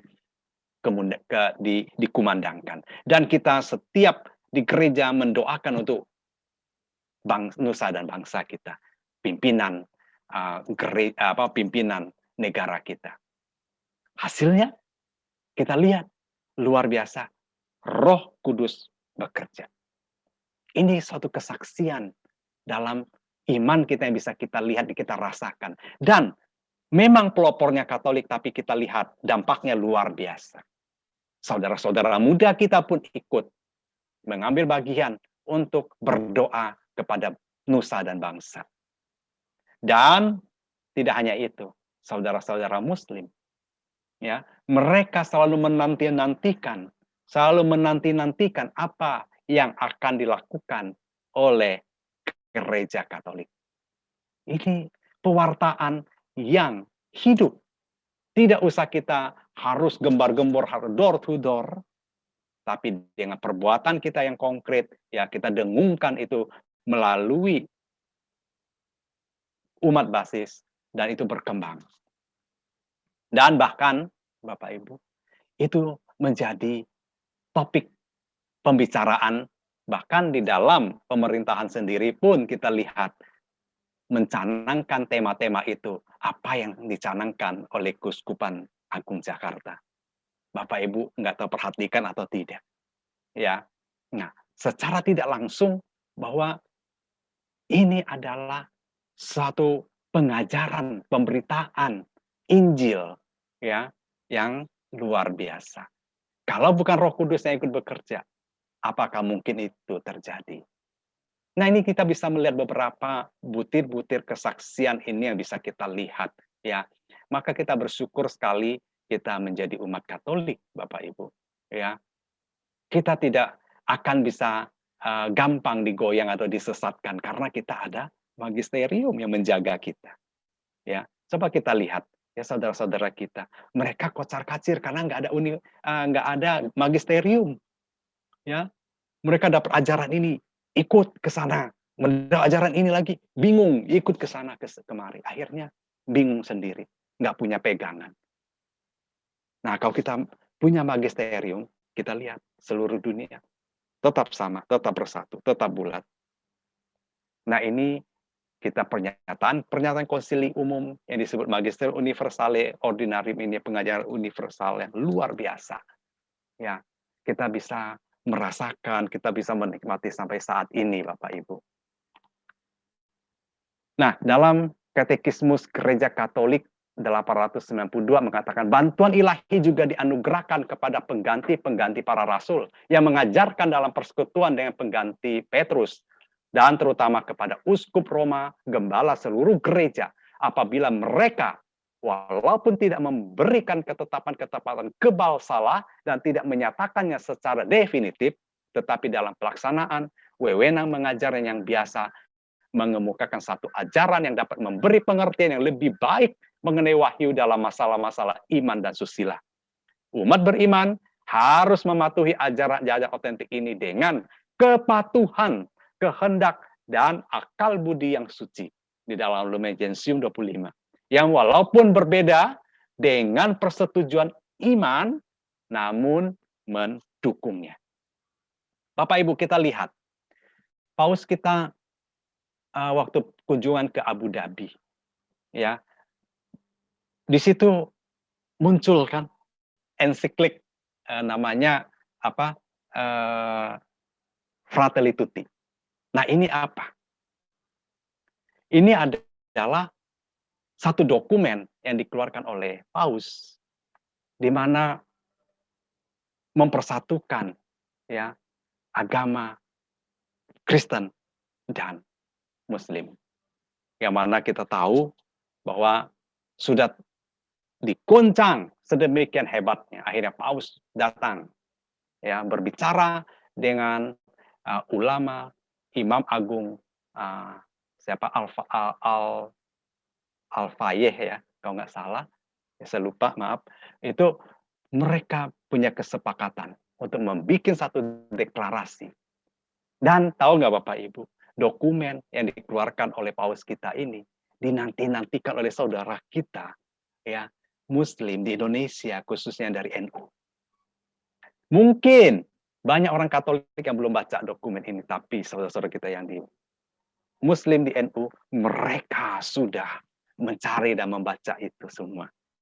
Maka Bapak Ibu, kita setiap ada yang kayak ada yang berita-berita ensiklik baru ini, kita wajib juga untuk baca. Wajib untuk kita tahu apa isinya. Ya. Nah, ini untuk perdamaian dunia seperti apa yang dituangkan di dalam ensiklik itu, ya. Nah, nanti saya kemarin udah janjikan juga memberikan buku, ada beberapa buku yang tentang Fratelli Tutti, entah siapa yang dapat nanti ya saya akan undi ya. Saya ada undi yang kemarin udah dapat juga bukunya campur-campur ya Bapak Ibu. Nanti saya berikan ya. Nah, di sini kapan Dewan Uskup biasanya bersidang Bapak Ibu? Pertanyaannya kan biasa begitu. Biasanya Dewan Uskup berkumpul dalam keadaan yang menuntut keputusan karena suatu pokok iman atau aturan hidup disangsikan atau diserang. Pada saat kesempatan itu, Dewan Uskup menetapkan ajaran yang benar. Jika perlu, merumuskannya secara lebih tegas dengan menggunakan rumusan istilah zaman bersangkutan. Mereka yang tidak menerima ajaran lama dalam rumusan baru yang ditetapkan itu akan dikucilkan atau diekskomunikasi. Ini tertulis di dalam kanon, ya, kitab hukum Katolik, yaitu 778 dan 753. Nah, ini salah satu mereka bersidang dalam keadaan darurat ini mengenai keputusan pokok iman. Mungkin Bapak Ibu masih tahu bahwa tentang kredo ya, doa iman, doa pengakuan iman kita. Itu ada dua versi. Ya, yang versi kedua itu adalah kredo hasil konsili Nikea dan Konstantinopel, di mana doanya lebih panjang. Nah, kenapa kok ada dua kredo ini? Nah, ini sebelum kejadian abad keberapa itu ada ajaran namanya ajaran skisma, di mana mereka menyaksikan bahwa Yesus itu sungguh Allah, ya, sungguh manusia. Nah, oleh karena itu dalam kredo ini lebih dirumuskan di dalam kredo Konstantinopel Nikea, mengatakan bahwa penjelasannya lebih konkret. Bapak Ibu bisa baca di sana, ya, bagaimana bedanya dengan rumusan kredo yang kita sering doakan, bacakan di dalam perayaan Ekaristi. Yang ini lebih panjang. Tapi kalau untuk bahasa Inggris, mereka pakai kredo yang Konstantinopel dan Nikea ini. Nah, Bapak Ibu bisa lihat di sana lebih panjang, ya, ada penjelasan Dia Allah dari Allah, terang dari terang, Allah benar dari Allah benar, ada kayak gitu ya bahasanya. Terus ya dilahirkan, bukan dijadikan, sehakikat dengan Bapa, segala sesuatu dijadikan olehnya, ia turun dari sorga untuk kita manusia dan untuk keselamatan kita dan seterusnya. Nah ini rumusannya lebih dijelaskan lebih detail. Karena zaman itu ya ada yang meragukan bahwa Yesus itu bukan putra, ya. Dia banyak sekali ajaran-ajaran waktu itu yang banyak umat yang juga disesatkan. Oleh karena itu perlu adakan konsili. Ini contoh saja ya Bapak Ibu dalam kredo itu kenapa kok ada kredonya, ada kredo hasil konsili Nikea dan Konstantinopel. Nah, baik, saya lanjutkan dulu.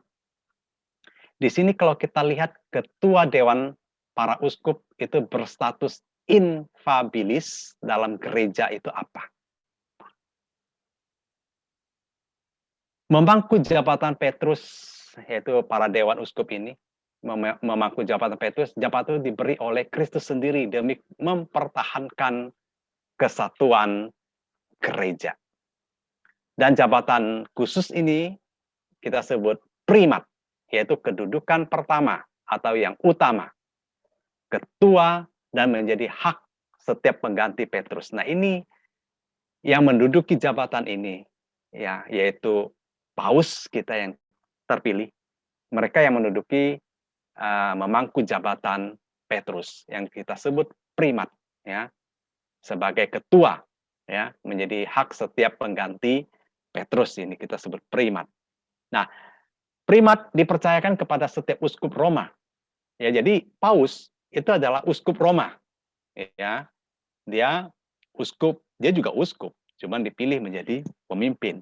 Maka dengan sendirinya menjadi bapa dan guru seluruh gereja dalam hal iman, moral dan tata tertib demi persatuan. Nah, seorang paus yang memangku jabatan Petrus, dia menjaga dan juga menjadi bapak guru seluruh gereja dalam hal iman, moral, dan juga tata tertib demi persatuan. Jadi, sekali lagi saya katakan kita beruntung. Kita punya magisterium ini yang menjaga.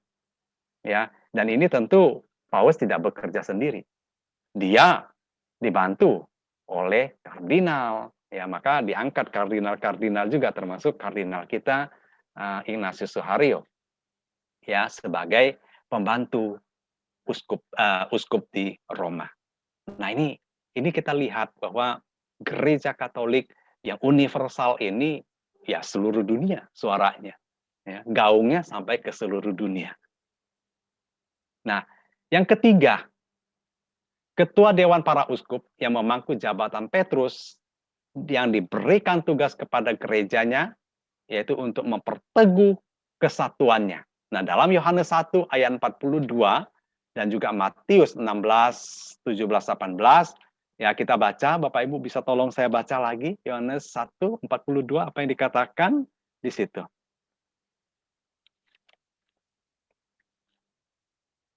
Silakan Bapak Ibu, ada yang bantu saya baca.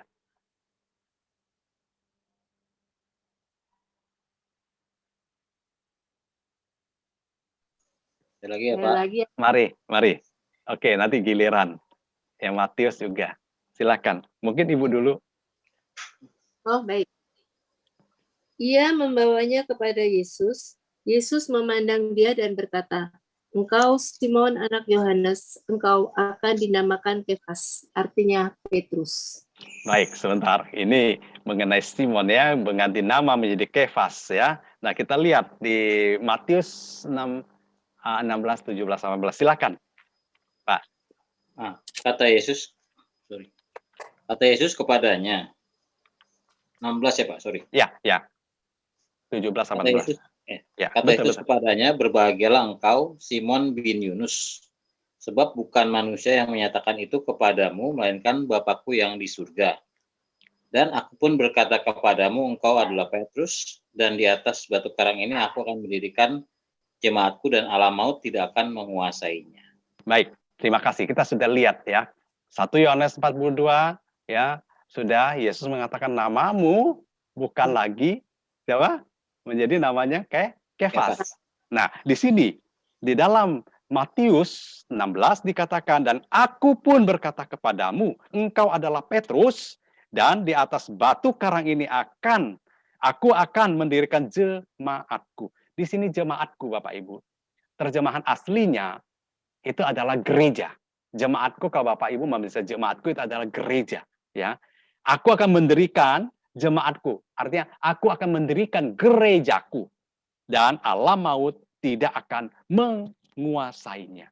Coba lihat, ini adalah jabatan Petrus ini diberikan langsung oleh Tuhan Yesus ya kepada gerejanya ya untuk memperteguh kesatuannya bersama umatnya.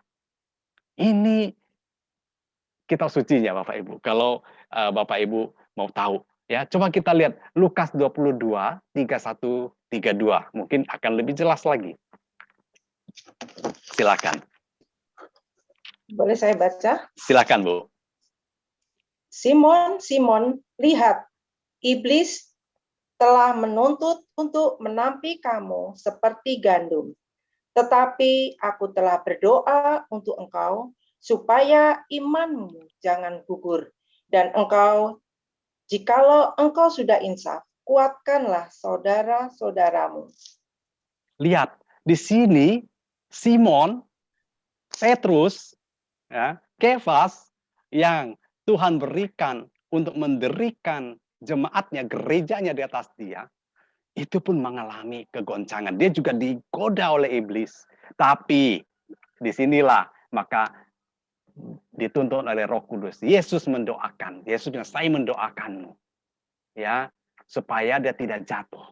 Dan kita lihat, ya, artinya bahwa pemegang Dewan para Uskup ini, jabatan Petrus ini, selalu dituntun oleh Roh Kudus. Selalu disertai oleh Yesus sendiri. Maka kita lihat Petrus yang sudah dipercaya begitu, ya, dia menyangkal juga Yesus ya pada akhirnya. Ya, dia kabur, dia takut, ya, menyangkal Yesus. Tapi lihat, sekali lagi, Yesus memulihkan dia. Ya, dan coba kita baca Yohanes 21, 15 sampai 17. Silakan Bapak Ibu.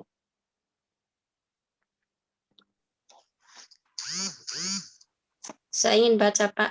Mari. Sesudah sarapan, Yesus berkata kepada Simon Petrus, Simon anak Yohanes, apakah engkau mengasihi aku lebih daripada mereka ini?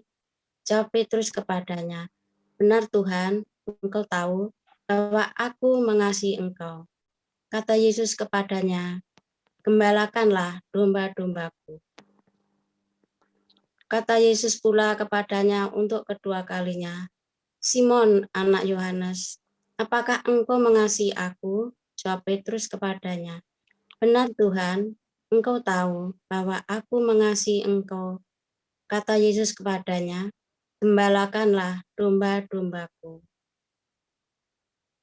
Sampai 17 ya. Ya, Bu. Kata Yesus kepadanya untuk ketiga kalinya, Simon anak Yohanes, apakah engkau mengasihi aku? Maka sedih hati Petrus karena Yesus berkata untuk ketiga kalinya, apakah engkau mengasihi aku? Dan ia berkata kepadanya, Tuhan, engkau tahu segala sesuatu. Engkau tahu bahwa aku mengasihi engkau. Kata Yesus kepadanya, gembalakanlah domba-dombaku. Terima kasih. Ya, terima kasih Ibu. Ini kita melihat bahwa tadi Petrus pun dia mengalami jatuh bangun. Petrus menyangkal Yesus 3 kali. Tapi di sini juga 3 kali Yesus menanyakan kepada Petrus, apakah engkau mengasihi aku? Dan tiga-tiganya mengatakan apa Yesus? Gembalakanlah domba domba-dombaku. Gembalakanlah domba-dombaku.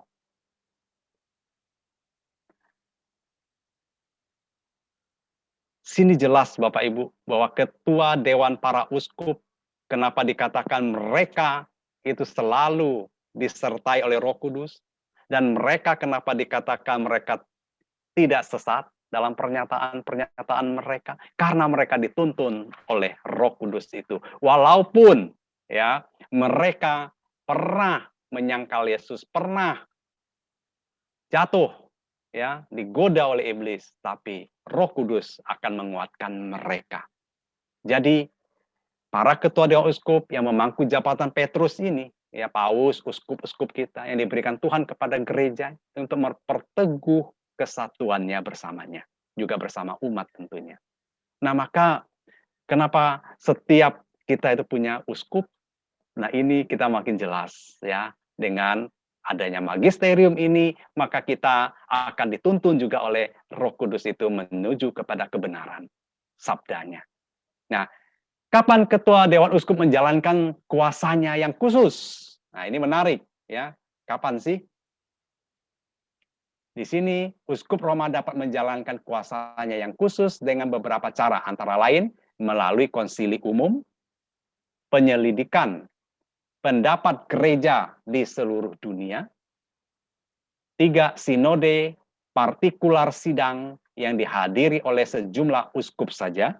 Ya, nah ini ada beberapa apa yang bisa dijalankan ya oleh Uskup Roma dalam kuasanya untuk melakukan sidang, ya, menjalankan kuasanya. Jadi pernyataan resmi sebagai ketua Dewan Uskup di sini harus ada 3 ini, konsili umum, penyelidikan pendapat gereja di seluruh dunia, sinode partikular, sidang dihadiri oleh sejumlah uskup saja, ya.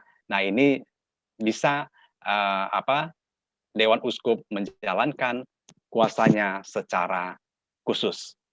Nah, kapan pernyataan ketua Dewan Uskup tak mungkin sesat? Syaratnya apa? Nah, karena orang bertanya, ya. Pernyataan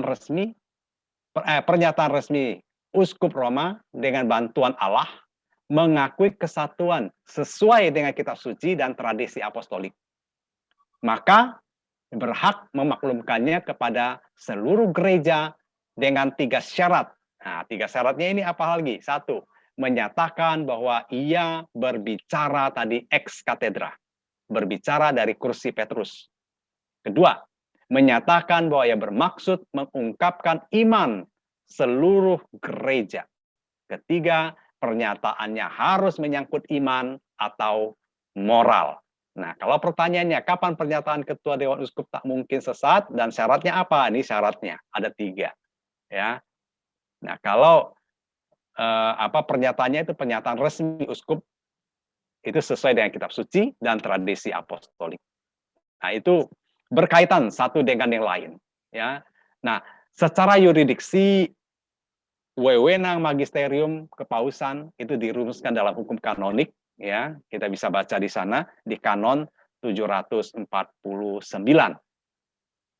Nah, pertanyaannya berapa kali sih Paulus sudah memakai kuasa khusus sebagai tak mungkin sesat ini? Ya. Ini penting Bapak Ibu kalau ditanya. Sudah berapa kali? Ada yang tahu tidak?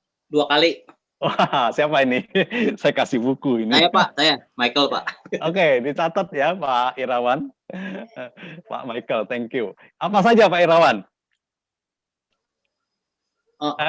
Pak Michael, sorry. Nah, saya lupa, tapi yang saya ingat dogma Maria diangkat ke surga itu kalau nggak salah Pak. Oke, tahun berapa? Saya lupa. Wah, hebat ini. Baik, kita lihat. Betul, tidak salah ya. Kita lihat. Jadi sudah 2 kali ya.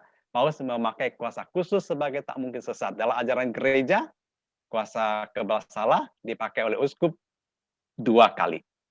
Ya, 1 tahun 1854 oleh Paus Pius ke-9 memaklumkan dogma Maria dikandung tanpa dosa atau Maria Immaculata.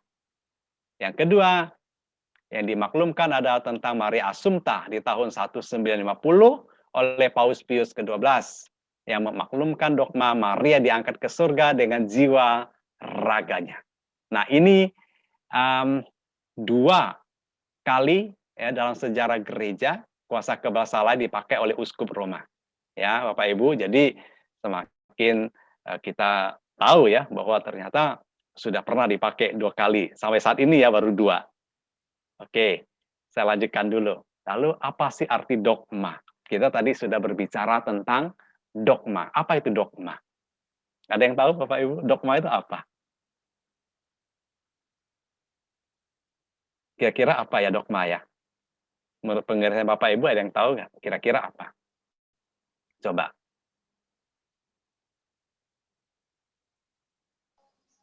Ajaran resmi gereja, Pak, mungkin Iya, ajaran resmi gereja dalam bentuk pengajaran ya. pengajaran, Iman. Ajaran iman. pengajaran iman, iya. Dan apakah ini dogma ini tetap atau sementara, Pak? Nggak tahu, Pak. Dogma itu doktrin, Pak. Baik. Kita ini sore kita lagi Pak Irawan. Oke, thank you. Ya, kita lihat lagi apa arti dogma. Baik ya. Nah, dogma adalah kebenaran yang diwahyukan Allah kepada manusia secara definitif dalam Yesus Kristus dan diajarkan oleh gereja. Nah, itu arti dogmanya begitu. Ya, dogma adalah kebenaran yang diwahyukan Allah kepada manusia secara definitif dalam Yesus Kristus dan diajarkan oleh gereja. Lalu dalam arti sempit, ya, anti sempit teologis ya, dogma adalah kebenaran wahyu yang diajarkan sebagai definitif dan mengikat semua orang beriman apabila menolaknya berarti menganut bid'ah. Tahu ada yang tahu bid'ah itu apa? Bid'ah ada yang tahu? Ajaran sesat, Pak. Ya. Jadi kalau ada yang menolak ya ajaran dogma ini bisa dikatakan dia sesat. Ya, artinya hati-hati juga. Ya, artinya bahwa wah, ini nggak benar ini. Wah, misalnya kita menolak ini ajaran dogma ini, hati-hati, kita bisa dikatakan menganut bid'ah ya. Nah, jadi apa yang disampaikan di sini maka sekali lagi kita percayakan kepada magisterium ya. Dalam arti ini dogma itu juga mengandung 2 unsur tadi ya. Unsurnya apa saja? 1, ya, kebenaran wahyu terdapat dalam kitab suci atau dalam tradisi. 2, kebenaran itu didefinisikan oleh gereja dan dinyatakan sebagai mengikat. Nah, ini 2 unsur dogma ini yang ada. Nah, tapi ini penting disadari, tidak ada satupun dogma yang diciptakan oleh tradisi. Ya. Nah, artinya di sini semua dogma itu berakar dalam wahyu itu sendiri. Ya, jadi dia tidak diciptakan oleh tradisi, tapi semua dogma itu berakar dalam wahyu itu sendiri.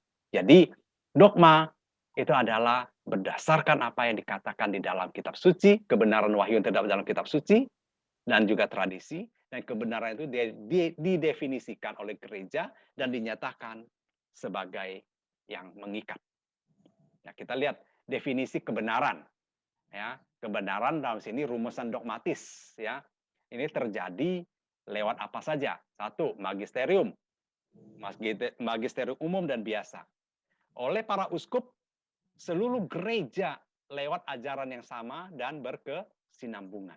Jadi sini magisterium umum dan biasa oleh para uskup seluruh gereja lewat ajaran yang sama dan berkesinambungan.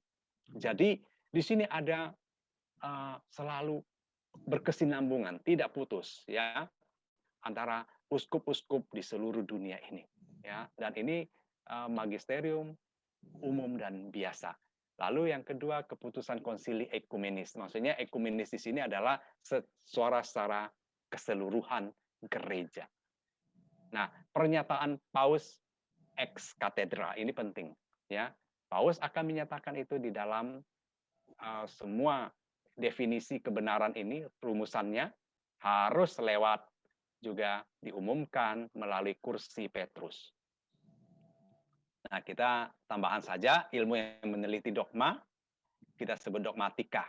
Setiap dogma itu harus didalami sehingga dia juga mengalami perkembangan. Artinya, tidak semua dogma itu langsung paten begitu ya. Contoh, dulu orang berasumsi dunia ini adalah datar, begitu ya.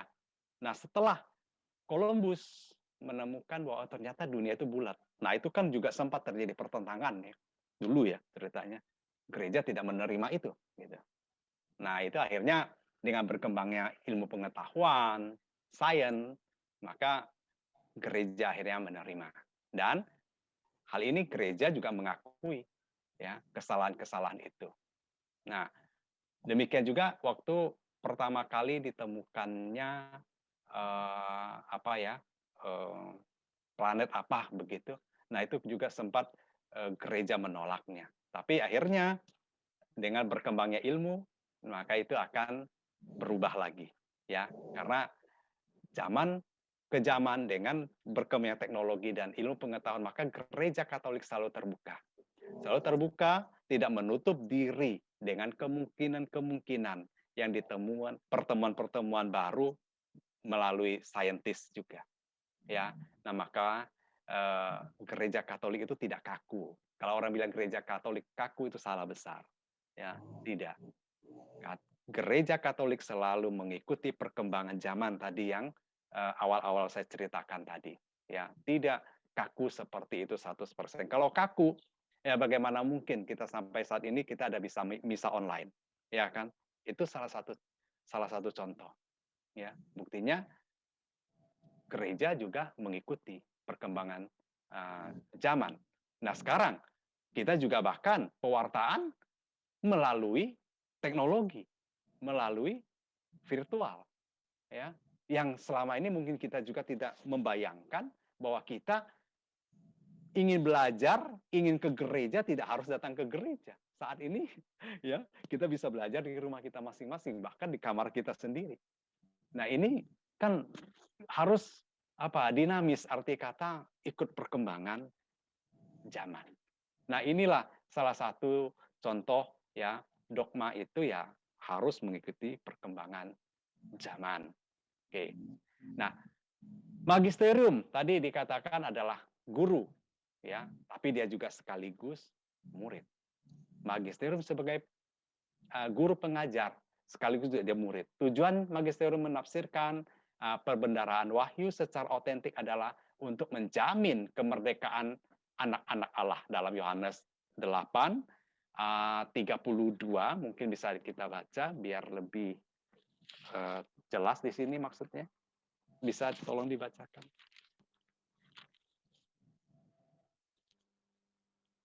Yohanes 8 ayat 32.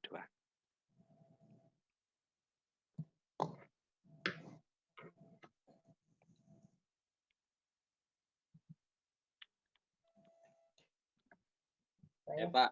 Silakan. Lagi.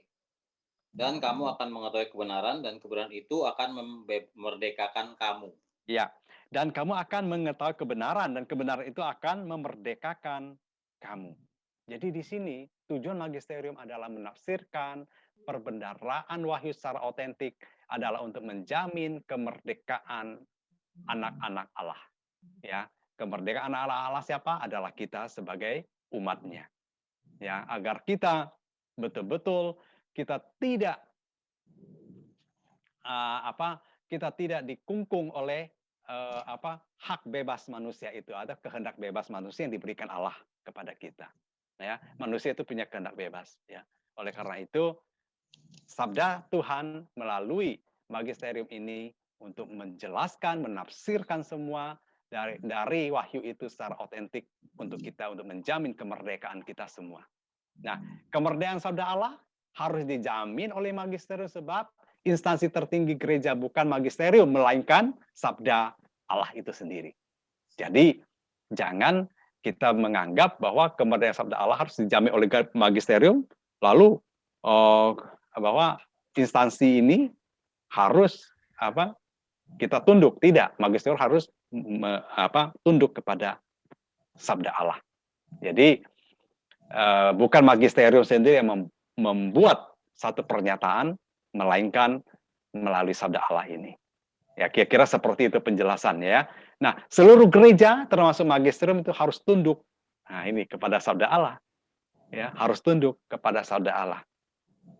Saya pikir ini cukup jelas. Nah, magisterium hanya dapat mengajar yang sudah diteruskan oleh kitab suci dan tradisi.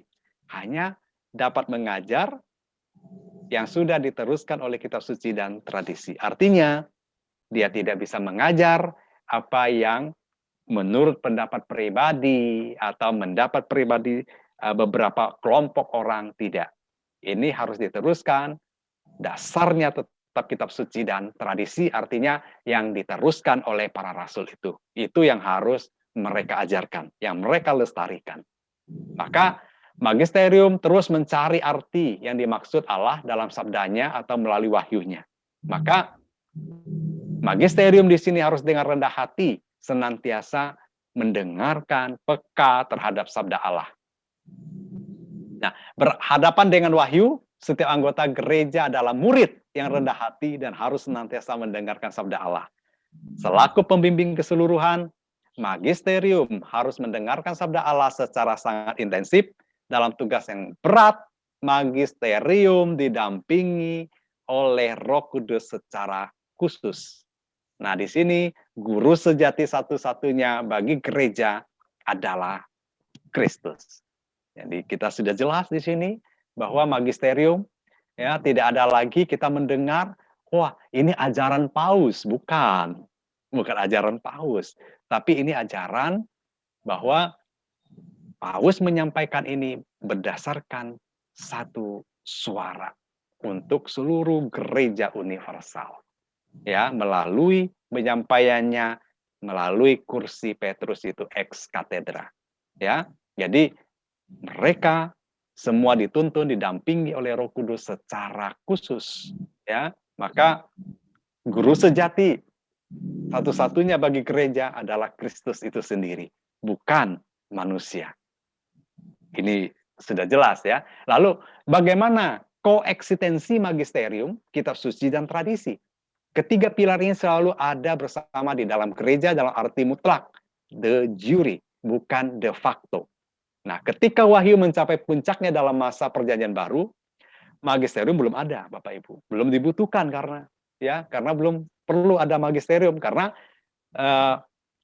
dalam masa perjanjian baru itu kan para rasul itu masih ada generasi kedua, ketiga yang masih bisa melestarikan, bisa menceritakan otentik apa yang dialami oleh para rasul murid-murid Yesus itu sendiri.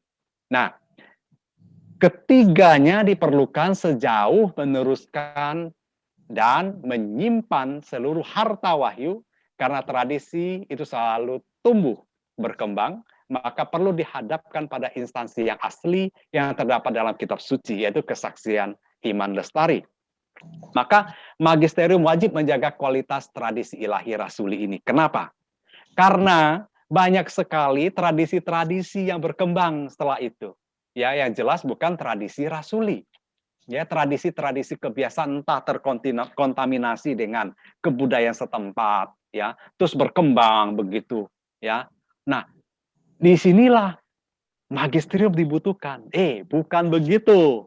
Ya, magisterium mengingatkan harus kembali kepada pokoknya, kepada ajaran rasuli. Nah, inilah magisterium wajib menjaga kualitas tradisi ilahi rasuli itu, bukan tradisi-tradisi yang diciptakan atau tradisi-tradisi yang berlaku pada zaman yang berkembang ini. Karena tradisi itu terus berkembang ya, terus berkembang ya. Seperti saat ini kita juga ya, banyak tradisi-tradisi dari daerah-daerah kita yang mungkin ya juga bisa kita campur adukkan ya.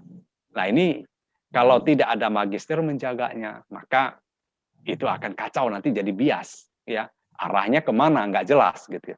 Nah, untung kita punya magisterium yang menjaga itu. Nah, kita sampai kepada kesimpulan akhir. Jadi di sini kitab suci itu adalah diinspirasikan oleh Allah. Kita sudah tahu, kitab suci diinspirasi oleh Allah. Dia adalah sabda Allah itu sendiri. Sehingga memiliki prioritas mutlak atau absolut, baik terhadap pengungkapan tradisi maupun terhadap pengajaran magisterium. Nah, ini kitab suci.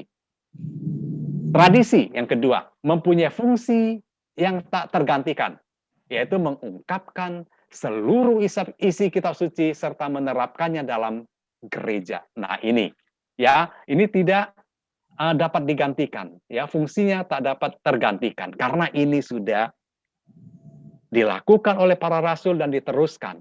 Maka tradisi sangat bergantung kepada kitab suci untuk menyatakan secara jelas. Sekaligus melengkapi kitab suci bukan dalam hal isi, melainkan mengembangkan dan mengaktualisasi apa yang ditunjuk oleh kitab suci. Jadi ini jelas, ya. Nah, di sini kita lihat tradisi sudah sangat jelas, ya. Bukan dalam hal isi melengkapi kitab suci, isi kitab sucinya, tapi melainkan mengembangkan, mengaktualisasikan apa yang ditunjuk oleh kitab suci. Ya, misalkan ketika Yesus mengadakan perjamuan terakhir, nah itu kan harus diaktualisasi yang ditunjukkan oleh kitab suci. Kan Yesus mengatakan, kenangkanlah aku dengan peristiwa ini. Ya, maka Yesus ketika mengambil piala mengucap syukur, ya, dan dia mengatakan, inilah piala darahku yang dipersembahkan atau diserahkan kepadamu, dan seterusnya. Demikian juga roti itu. Nah, ini kan yang diteruskan oleh para rasul. Kita baca di kitab kisah para rasul, ya, bagaimana mereka memecah-mecah roti bersama, membaca firman, ya, melakukan ibadah dan seterusnya. Itu kan liturgi yang sudah terbentuk zaman itu. Sampai sekarang kita teruskan, ya. Nah, ini yang kita lihat, tradisi ini sampai saat ini masih hidup. Magisterium sama arti dengan suara hati gereja yang berlandaskan kitab suci yang dinyatakan dalam tradisi, menyatakan pendiriannya tentang keduanya dengan wewenang, tetapi tanpa menduduki tempat kitab suci atau tempat tradisi. Ya, jelas, ya, magisterium adalah suara hati gereja yang berlandaskan kitab suci. Ya, di sini kita tahu bahwa magisterium dia tidak menduduki tempat kitab suci atau tempat tradisi. Ya, dia hanya di sini adalah menyatakan pendiriannya tentang keduanya dengan wewenang.